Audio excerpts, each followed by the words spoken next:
Hey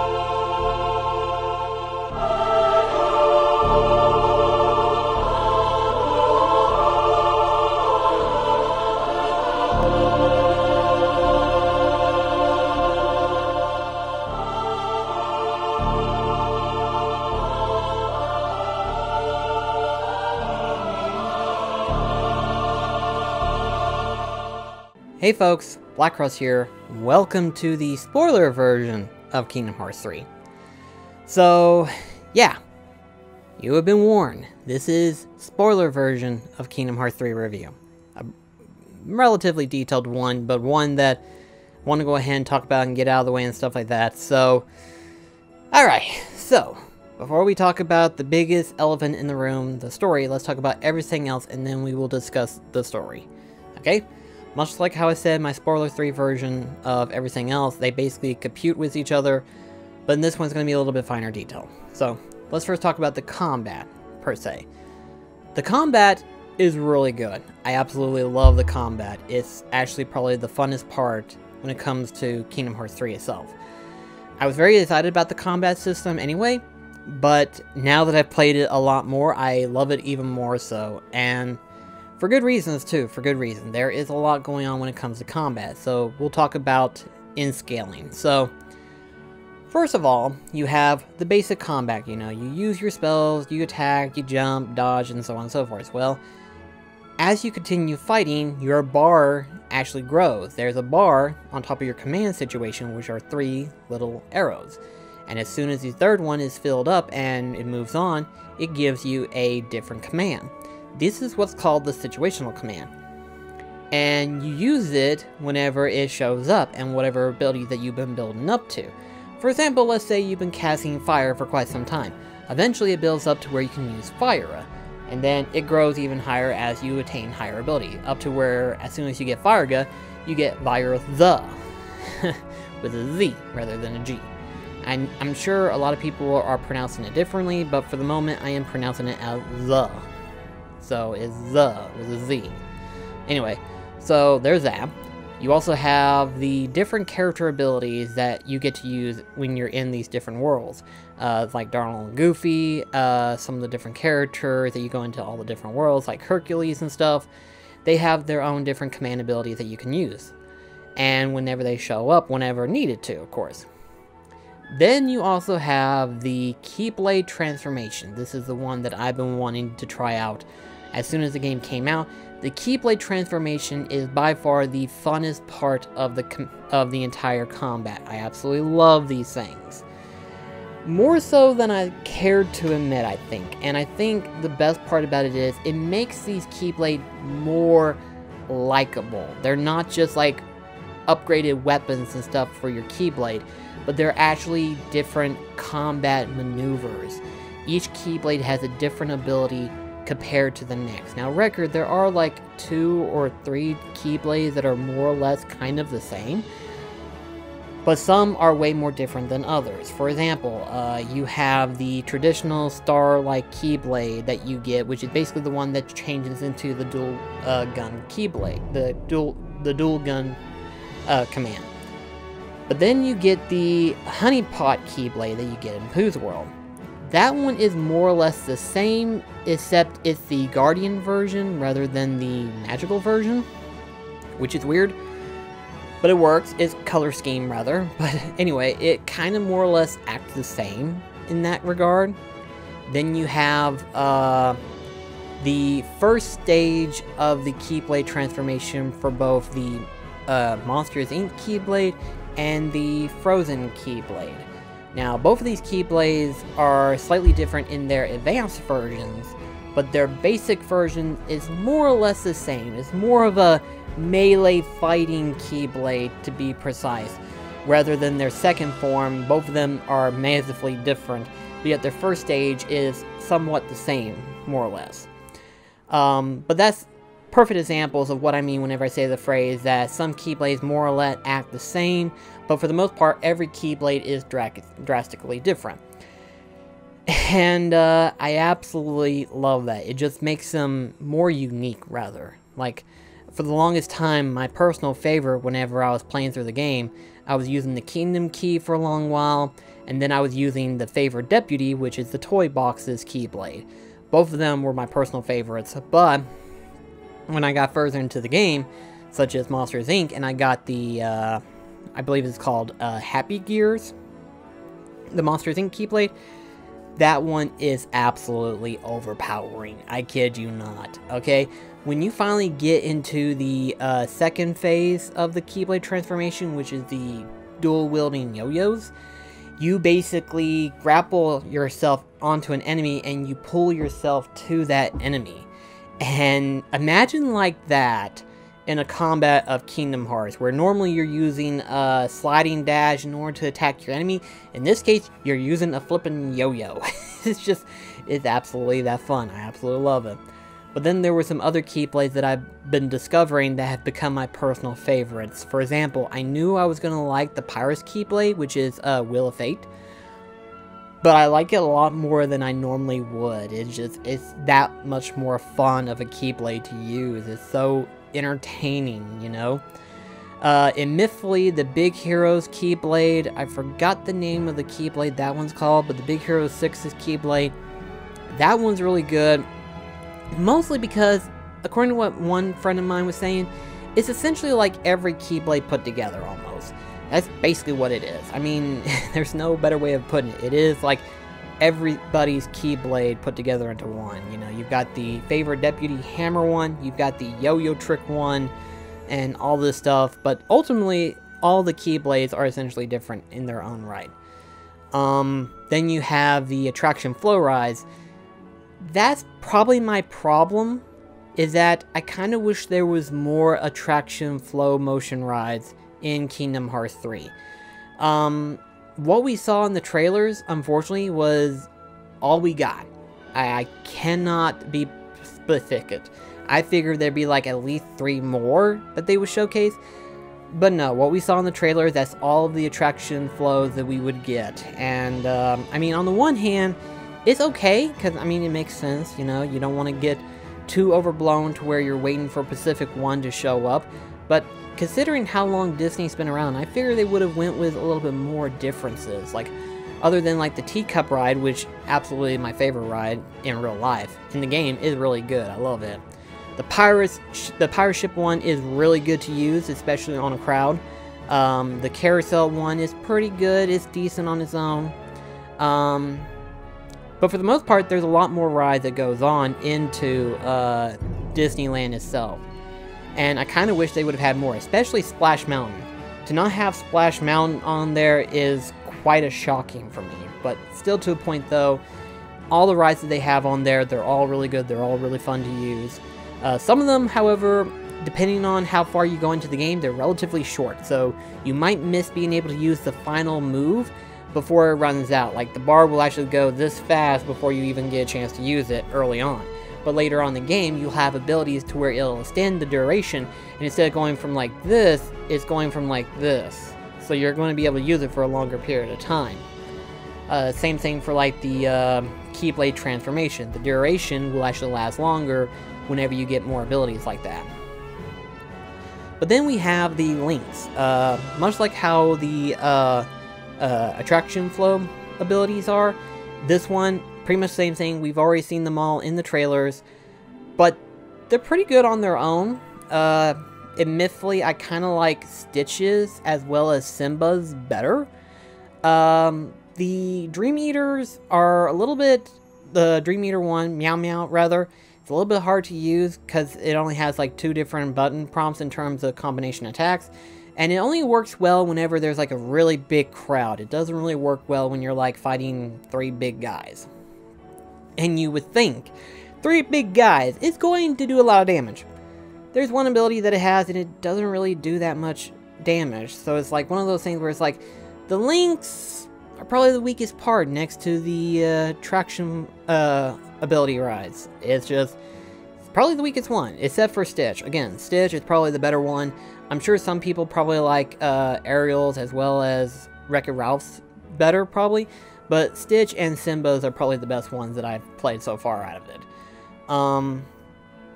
And overall, there's also like different abilities that you can get that will give you different attack maneuvers. For example, there are like 2 different maneuvers that I've unlocked where it was like Union Fire, where you're teamed up with Donald and you create like this giant fire wheel and it attacks surrounding enemies.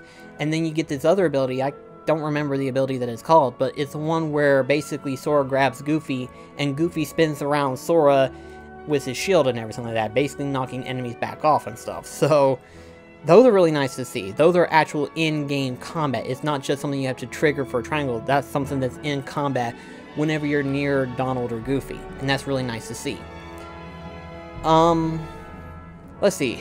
What else about the combat before we move on to something else? Oh, shock locks. I forgot to mention shock locks. The shock locks is actually interesting. I really love how they did the shock locks. The way you get different shock lock abilities is based on your Keyblade.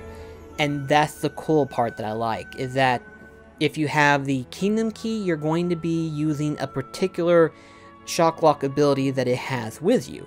If you have, say, like the Starlight Keyblade, you're going to have something massively different compared to what you've had previously. If you have the Pooh Bear Keyblade, it's going to be completely different. If you have the Happy Gears one, it's going to be completely different. And there are 2 sets of shock locks that comes with it.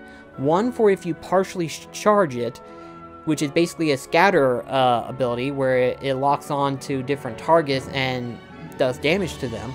Or you have the standalone full charge where it does a massive damage in a larger field. And I really do like that. I do appreciate how they basically extended the shock lock system based on your Keyblade current transformation. In other words, you have up to 3 different Keyblades, which means you have up to possibly 6 different shock lock abilities at your disposal.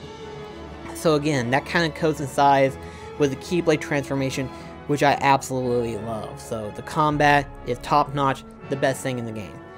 The mini-games are way better in this game. All the mini-games are way better. If you remember in my previous video, I've said that Kingdom Hearts 2 mini-games feel more or less like filler, like they had to put it in there in order to make it larger, and it didn't really work well. For example, in Kingdom Hearts 2, you had the skateboarding mini-game, and really, in all honesty, there was like no skill involved in that game. It was just more or less of like mashing triangle until you do tricks and stuff. Excuse me, until you do tricks and stuff. And for some people, yeah, that's okay. Especially if they're a Tony Hawk's fan, I guess I can understand it. But for me, it's just you jump, you press combos in order to build up combo, and right off the back, you've already got your highest score for Jiminy Journal. It's relatively more or less like, okay, let's go ahead and get this out of the way, we're done, okay, move on to the next world. Record, they do have some actual mini games, but for the most part, the skateboarding one was more or less filler, and I didn't really get that. Burst by Sleep mini games is mostly involving in Disney Town. And the minigames are okay on that one, but in this one, the minigames are a lot more interactive, and they're a lot more funner, actually. In my previous video, I stated that the Cooking with Remy minigame was fun, and then the Pirates of the Caribbean minigame is fun. But then there are also some minigames that are in the other worlds that are really cool as well. For example, you have Rapunzel's minigame, where you basically dance around and stuff like that, and you build up a combo chain in order to build up higher points. You then also have the shield sliding in Frozen. You have, let's see, you have the, I forgot what you call it, but it's technically like parkour, where you basically run through the entire field, going through these rings and stuff, and building up a point system and everything like that. And I really like that as well. But really, I really love the Pirates one as well as the Cooking with Remy. Both of them are just really fun and entertaining. But I really love how they incorporated Remy into it. Ratatouille is my favorite Pixar movie, so I'm really glad they added that on there. It's really fun just to see it in there. The Pirates one, I mean, what else can I say? It's Pirates of the flippin' Caribbean. It's awesome. You actually get to control your own ship, which is loads of fun. It's loads of fun. The ship actually has a level up mechanic, which is interesting. And with the level up mechanic, you either increase the HP, you increase this firepower, and occasionally you actually get a different ability added onto it, which is interesting. But the cool part about it is, The world is so much massive when you're in the Pirates world, because you're sailing to different islands and you're getting like different treasure chests, you're getting experience points for the ship, you're finding all sorts of stuff and everything like that. Pirates world, everyone has agreed, is the best world in Kingdom Hearts 3. You know, everything else is good, but Pirates is like the best of the best. No, hands down, it is awesome. Absolutely love it. Admittedly, the underwater fighting could be a little bit better, probably, but for what it is, it's really good on itself. You know, 4.5 or 5, really good world. That being said, however, the least favorite world, least favorite, keep in mind, is Pooh's world. There's the reason why I say that. It is not that big. It only goes as far as Rabbit's front yard. That's it, I kid you not. That's all you do. You just go into Rabbit's front yard, you help Rabbit garden for stuff and everything like that. I mean, record, this is the way that you get ingredients and stuff. Not efficient, mind you, but you get it nonetheless. And then, of course, you also have the fact that it just comprises of 3 mini-games that are more or less the same. So it's like, Pooh's world is not looking good. And I think the way they're going to do it, I think Kingdom Hearts 3 is like the last game that Pooh's world is going to be in Kingdom Hearts for a while. I think. I may be wrong, you know, maybe they might add Pooh again in future Kingdom Hearts games and stuff. But for the most part, I think Kingdom Hearts 3, they're probably going to go away from Pooh's world, and instead they're going to incorporate more of other stuff. Now, of course, another problem that I have, and it kind of makes up for it, which I'll get to in just a sec, but the problem is there is no Olympic Coliseum. There is no, like, tournament mode or something like that in the game, which is unfortunate, but there is something else instead. You have these things called battle gates, which are more or less the portals from Dream Drop Distance. The little pink portals, they're the blue portals that you will see in Kingdom Hearts 3. So basically, they more or less become available towards the end of the game. Not right at the end of the game, but towards the end. And once you do, you enter in the portal and you fight this largely ridiculous amount of enemies. And some of these enemies actually have extended HP. Especially the bigger enemies, the sub-bosses or whatever, they have extended HP. Probably triple the normal size that they normally would have. So it's like, oh my gosh, these guys are a little bit more ridiculous. In fact, the fight gets a little bit more ridiculous too, but they're still fun. They're probably the best part of the game. I'm going to tell you right now, they're probably the best part because they allow you to use your different abilities and you use your different combination of attacks and stuff in order to fully visionize combat to its effect. So while the main game didn't really have that many enemies out in the field, these will satisfy your thirst for combat. I will promise you on that one. In fact, it's funny because some of the Kingdom Hearts community has made a comment on Twitter, and they were saying that, did I say this game was easy? It's actually pretty difficult, and it's actually one of the battle gates that they were fighting in. I was like, wow, that's ridiculous. Is that in Proud Mode or something? No, that's actually in the Portal Gate, where he fought like 5 or 6 different Gigas at the same time.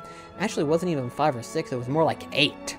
And keep in mind, the Gigas normally have like 2 to 3 HP sometimes. No, these have like 4 or 5 at a time, and it's kind of ridiculous.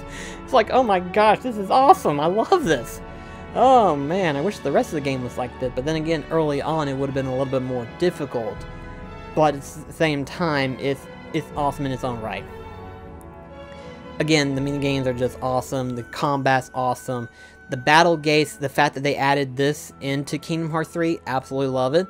As far as I know, there is no Sephiroth secret boss, which is unfortunate, but then again, I guess it was a matter of time before they finally stopped doing the tradition of Kingdom Hearts.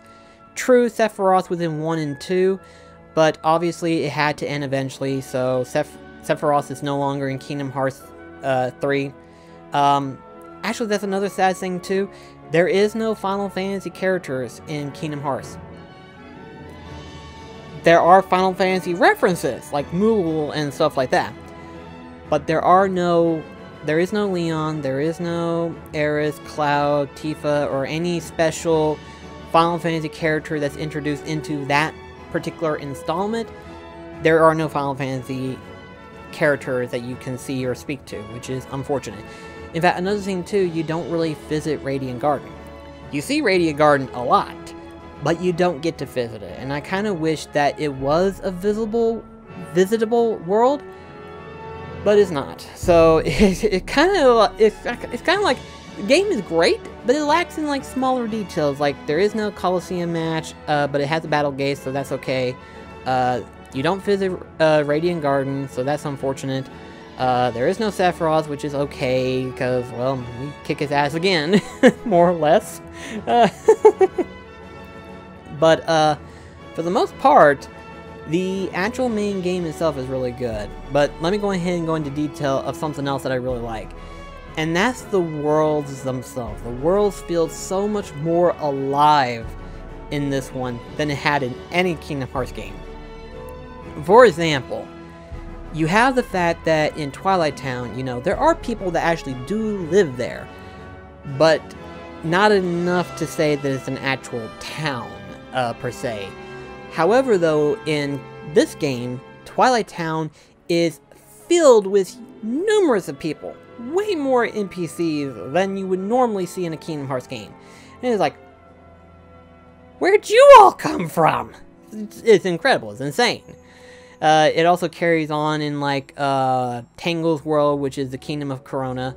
You also have Big Hero 6's world, which is an interesting setup. Basically, it's like you have Hero's Garage, and then you have the city, day or night version, depending on which one you want to go to and when. Which there is no day and night mechanic, it's just save points. You have 2 save points of the daytime, and then the same 2 save points, but during the nighttime. Kind of weird, I know, but that's how it works. Oh, actually, there's another minigame that I want to go ahead and bring up too. The Flan-tastics? The Flan Heartless. The Flan-looking Heartless. They are essentially the secret Heartless that you will discover in order to get ingredients for Remy and stuff. And they feature other mini-games. A lot of them are really good. Some of them take a little bit of getting used to, but for the most part, they're all really good. I want to go ahead and kind of brush that because I almost forgot that, but still to a point though. Trying to kind of save the story part for last, because there's a lot that goes on in the flippin' story. I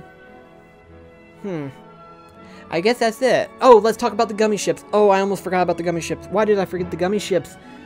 I love the gummy ships in Kingdom Hearts 3. Absolutely love it. I mingle with that practically all the time off camera and everything like that. I just love that part of the game. Keep in mind, I love the gummy ship missions in Kingdom Hearts 1 and 2. I love the customizations in Kingdom Hearts 1. And then in Kingdom Hearts 2, I like the combat. In 3, they do both better. Customization-wise, they do better. In terms of combat, they do better. So, in terms of customization, your customization ability does not come from, like, blueprints, or coming from, like, when you win a certain gummy ship mission and stuff. Instead, you get it through leveling up your gummy ship mission. Leveling up your gummy ship. That is incredible. I absolutely love that. So in other words, you can just either explore the outer reaches of space, getting experience points in order to increase your ship's capacity in order to customize, or you can participate in different gummy ship missions in order to get experience and other components in order to create your gummy ship. And it's pretty insane. It's, oh my gosh, I absolutely love it. So, that being said, there's also the gummy ship itself, the battle and everything like that. There are 2 modes. There's the first mode where you're exploring the outer reaches of space, you're going left and right and everything like that. You either destroy these crystals, which will give you different components in order to upgrade your ship and stuff, or you will find these giant treasure spheres, which there's like a little puzzle that goes along with them. when you get it complete, you get a whole bunch of experience, as well as a whole bunch of components to customize your ship. And it's flippin' insane. Record, there's not a lot of these things, but enough to where there's a lot of them. But the bosses of the Gummy Ship. My gosh, I love the bosses. The different bosses that they've created for Kingdom Hearts 3, wonderful. Absolutely love them. I kind of wish there was a little bit more, maybe? Maybe make another galaxy to where you're just floating through space and you get to do like a boss rush mode of something or whatever. But these bosses are awesome. All of them are just incredibly entertaining and fun to fight.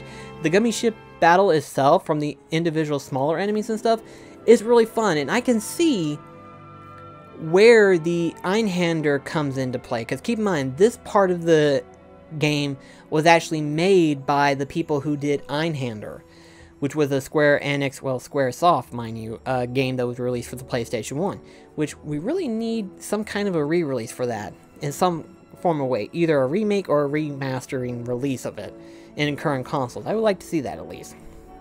But anyway, I can see now where the minigame comes in, excuse me, the combat comes into play for the Gummy Ship missions, because on the first phase, you're just exploring the outer reaches any way you want to. When you're in combat, you're basically kind of like a two-screen mode type thing, where your ship moves around and it shoots enemies as they show up on screen. And you've got like two different ones, well, three depending. The two, you've got the defeat all enemies as quick as possible before time runs out, and then there's defeat the certain limit of enemies that shows up, anywhere between like 50, 100 to 200, something like that. You know, you defeat however many enemies the mission gives you, and then you destroy them. And then of course you have the bosses, in which case they have their own mission, which is you beat the boss. And some of them are really interesting, really fun. I really love the fact that, you know, some of these bosses have multiple level tiers of health points. You know, you have some bosses that have like the 1 health point, but then you have some bosses that have like 2 or 3, and it's like, when does this flippin' end? I love this! It's like, this is awesome! And it's just, oh my gosh, I absolutely love the Gummy Ships. This is absolutely probably like the best Gummy Ship ever. This is the first time I actually say the phrase that I love both parts. I love the customizations, and I love the missions. Kingdom Hearts 3 is the best of both worlds. You know, you can have your tea and your cupcake at the same time. You can eat your cake and eat it. I love the Gummy Ship missions. But anyway, now the part that I'm saving the most, the story. So we'll talk about it in 2 sections. We'll talk about the Disney side of things, and then we'll talk about the main part of it all. Which there will be another version of this video, because there's a future video I want to talk about later on, which we'll get to that point. However though, so like I said in the previous video of my non-spoiler one, if you thought you knew where the story was going for Kingdom Hearts, you really have no idea. You have no idea how it's going to end. You had no idea. I had no idea, because I was like, okay, I know the trailer showed this. Ah, there. What? Wait, there's more to this? What's going on? What?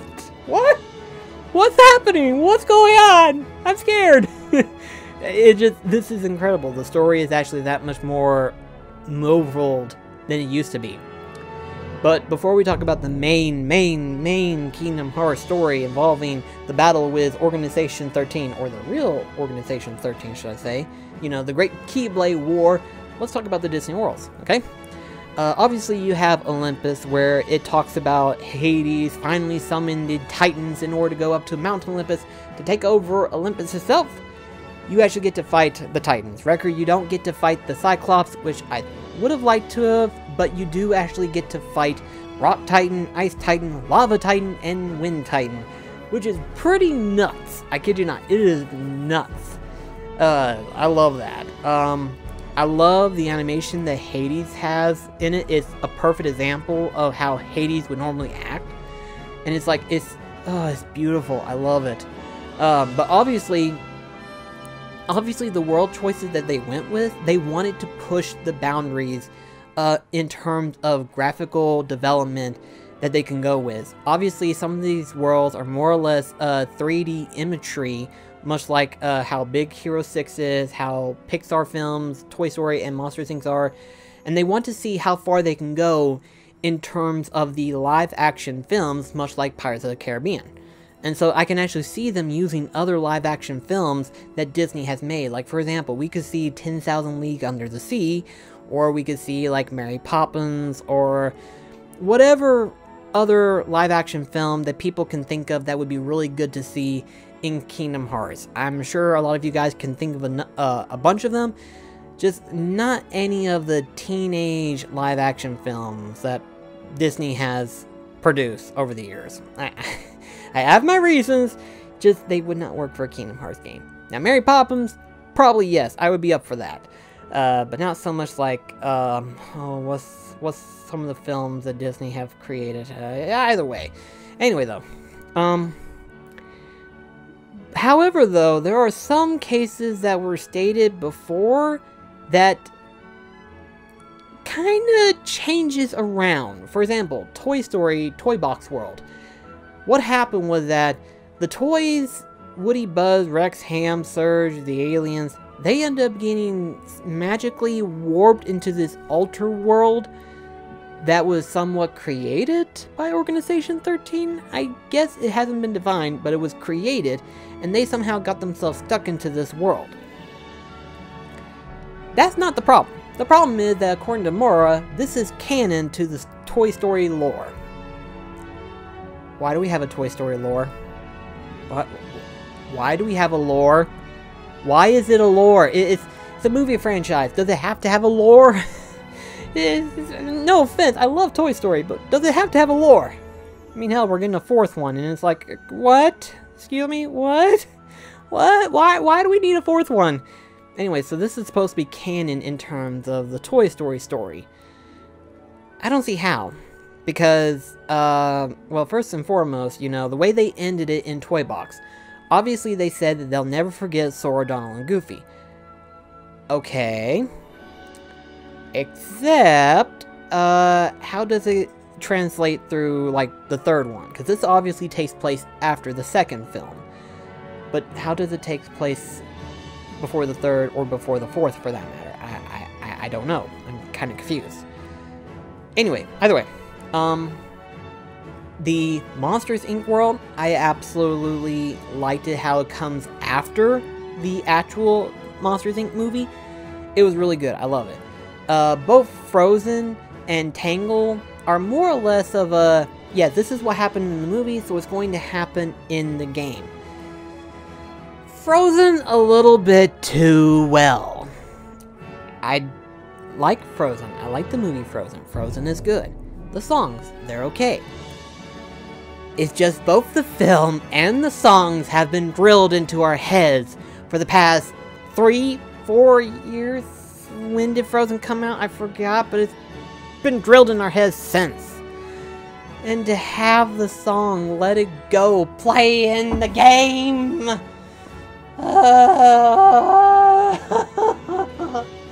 I literally said to myself, Nomura, you could have done well with this game. You could have just had it played the scene out. You could have had Elsa summon the castle without having her singing the Let It Go theme. Yet you did. You let her sing Let It Go in the game. What's worse is that they high-res that shit. Okay? Now, if you don't know, Kingdom Hearts has two phases. It has the actual game cinematics, and then you have the high-res, higher than normal quality scenes, which in the past you only see them in the introduction and then the ending. In Kingdom Hearts 3, you do see it a couple more times than you would. For example, you actually see it in both Frozen and in Pirates. I don't know why, but in both Pirates and Frozen, there are certain scenes that get high-resed. And it's like, okay, why? Well, why did you go all grandiose on us? What made you feel like, okay, the animation of the game cannot possibly pull off the beauty of the cinematic scene that we're about to present. So let's just create a whole high-res scene for this particular moment. Why? I mean, record, I'm glad they did it for Pirates because it looks amazing, but then they did it for Frozen. So it's like, and I think they did it for Frozen at least 2, if not 3 times, I want to say. It's kind of hard to say, because the only way you would know is if you looked at Sora's face, because the Sora model, in terms of the in-game and then the actual high-res scene, are slightly different. His face is a little bit more rounder, it looks like, but Donald and Goofy look perfect in either way. It kind of fools you almost, but it's like, oh my gosh, why'd they go high-res on this shit? Although it made it up for whenever they did Pirates, because I was like, okay, I'm fine. I'm fine with Pirates. Thank you for making Pirates high-res for me. Frozen, let it go. Why? Why did you do that? I was hoping you wouldn't, but you did. Why? Minor nitpick, but still to a point. And then Big Hero 6. That one took me a while. That one took me a while because they didn't really specifically explain. They just said it and expect people to have seen the movie. I'm sure for most people, if they haven't seen the movie, they'd be a little bit confused. The original Baymax was lost in an alternate dimension. However, when he pushed Hero out of the dimension to save him, his gauntlet had the chip that was inside Baymax. The little the soul, if you will. The soul, the memory, the data of Baymax. So technically, Hero made the second model of Baymax, but the data, the memory, and everything like that is originally the first Baymax. At the end of that world, you end up having 2 Baymaxes. My mind had to be like, okay, the way the story is being explained, it made it sound like as if you lost the original Baymax, but you build a second one. No, you have the memory and everything of Baymax. He's just put to a second body. The first body has a new data, a new heart, a new soul for Baymax. I had to literally get my head wrapped around that idea, and it's like, okay, it's not a major continuity, it's just the way they kind of explain it, because technically, the first model Baymax is in the other dimension, just not his memory, his heart, if you will. So it's like, they didn't explain that part. Okay, they didn't explain that part. But they did kind of go into detail about the chip that Hero made, the fighting chip, that whenever in the movie he got angry, and he took the chip that made Baymax out, and left the fighting chip in, and it kind of made Baymax Berserk mode.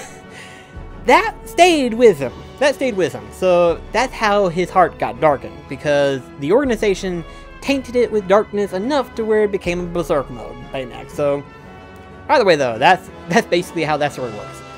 And now we go to the final segment of the story itself. The story escalates after Big Hero 6, because you immediately go out and you save Aqua.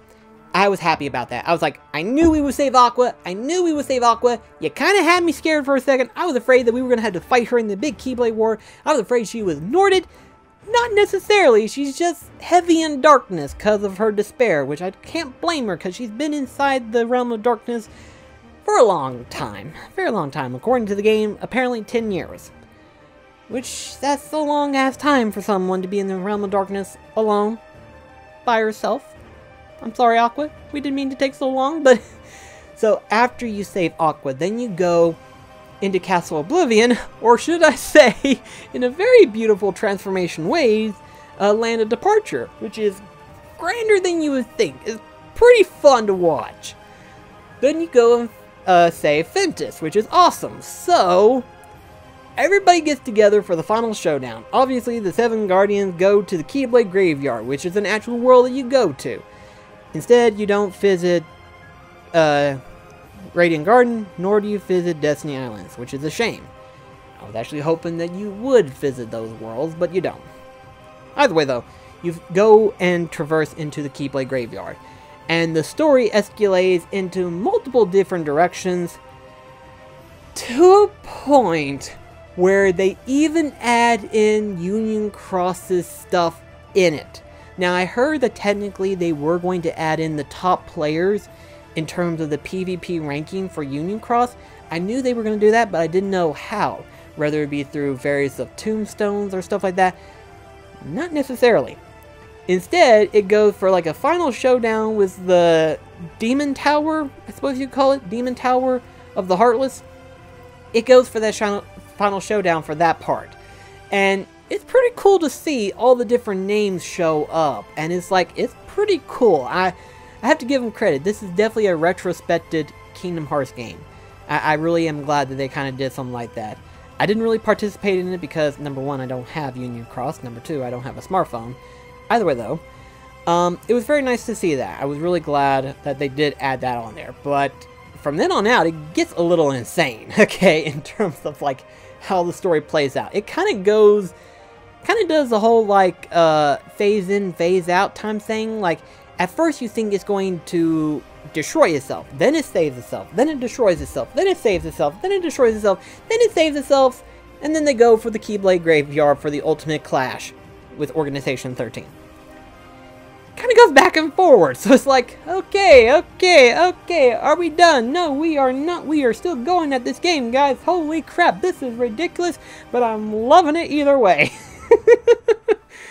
And then finally, the final part. Absolutely one of the best moments in Kingdom Hearts. You fight against the organization, but you fight them in pairs. You fight them in groups. You have the Ansem Seeker of Darkness pairs. You then have the organization pairs. You have the Birth by Sleep pairs.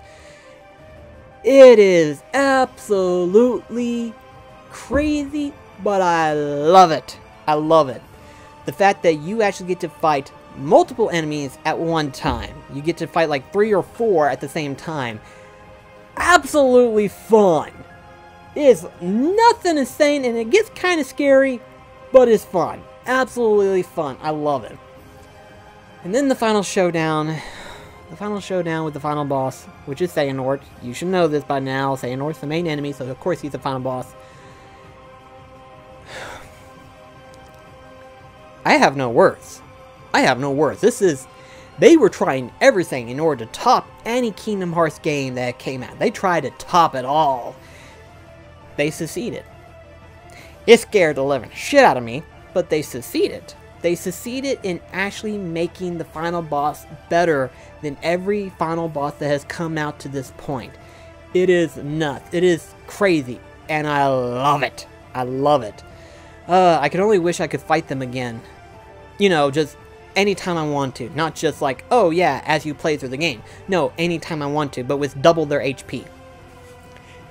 I'm a suicidal maniac, I admit this, but I love the game nonetheless. So, it's just fun. However, though, I want to leave this out because I'm going to talk about it in another video, which will come out much later than this. This is supposed to come out towards, like, as soon as I release the Kingdom Hearts Let's Play series. But this last one I'm going to save because it is so massive of a spoiler that I don't want to give it away. It's that nuts. It's that insane. And I want to do a deep discussion about what happens at the end. Because, my gosh, is my mind completely blown to bits. I'm still picking up my brain parts as it is. I think I left my magnum opus somewhere. I don't know. Either way. I've been at this for 40 minutes. This has been a long-ass review, but I have so much I wanted to talk about in Kingdom Hearts 3. Absolutely loved it. But real quickly, I want to go ahead and let you guys know that in terms of ranking for Kingdom Hearts games, this is harder than you think, guys. This is way harder than you think. In terms of ranking, keep in mind, my favorite is Kingdom Hearts 1, then Kingdom Hearts 2. It met my expectations and became better than Kingdom Hearts 2. So that's great. We have Kingdom Hearts 3 as my number 2 favorite. It's better than Kingdom Hearts 1. There are a few things that I don't care much for in Kingdom Hearts 3. Not enough to where it's like a gripe like in Kingdom Hearts 2 was. Kingdom Hearts 3 is satisfaction. It is a satisfaction game at the best way it could possibly can. It levels us out perfectly. but there are some aspects that I like in Kingdom Hearts 1 better than I do in Kingdom Hearts 3. Obviously, due to the fact that Kingdom Hearts 1 is a little bit more grounded and is a little more, I suppose you could say, a little bit more epic. In Kingdom Hearts 3, the combat is nuts. You are a lot more floaty, but because of how the bosses act, you kind of have to be. And really, the battle and the bosses kind of scale somewhat well. Yes, it's a little bit easy, but in terms of combat, it scales itself really well. So, in all honesty, I can't complain for Kingdom Hearts 3. Admittedly, though, I would have liked to have seen a little bit more bosses, but still to a point, though, there was a lot of bosses. A lot of combination bosses towards the end, mind you. But still, nonetheless, a lot of interesting bosses that was in Kingdom Hearts 3. But none that would top the perfection that Kingdom Hearts 1 had when it comes to combat itself. I absolutely love that style of combat where you're fighting the enemy head to head. You do have the occasional dodging and then the jumping away from the enemy, but that perfection of combat I like better than Kingdom Hearts 2. In record, Kingdom Hearts 2 had that staple of combat for the longest time, to the point where it carries over to Kingdom Hearts 3. But in my personal opinion, I think Kingdom Hearts 3 does everything perfect. It is literally the Long Island iced tea that everyone wanted, instead of the watered down iced tea that I talk about in Kingdom Hearts 2. It's a satisfaction game, and it's well worth it to everybody. Well worth the wait, I think. But I do have to say that if you have not played any of the Kingdom Hearts games, any of them, that includes Union Cross, that includes Recoded, which I feared the most.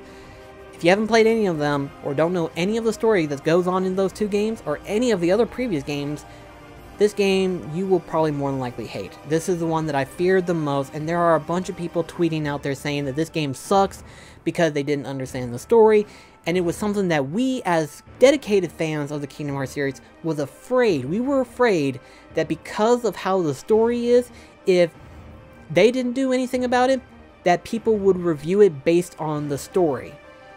And obviously, they did. The story was too complicated for them to understand because they were so lost into everything that was going on.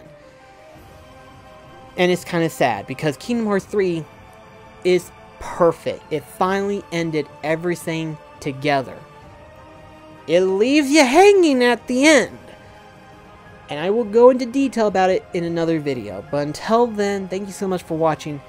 And I'll see you in the next video. Till then, this is BlackCross signing off. Catch you guys later.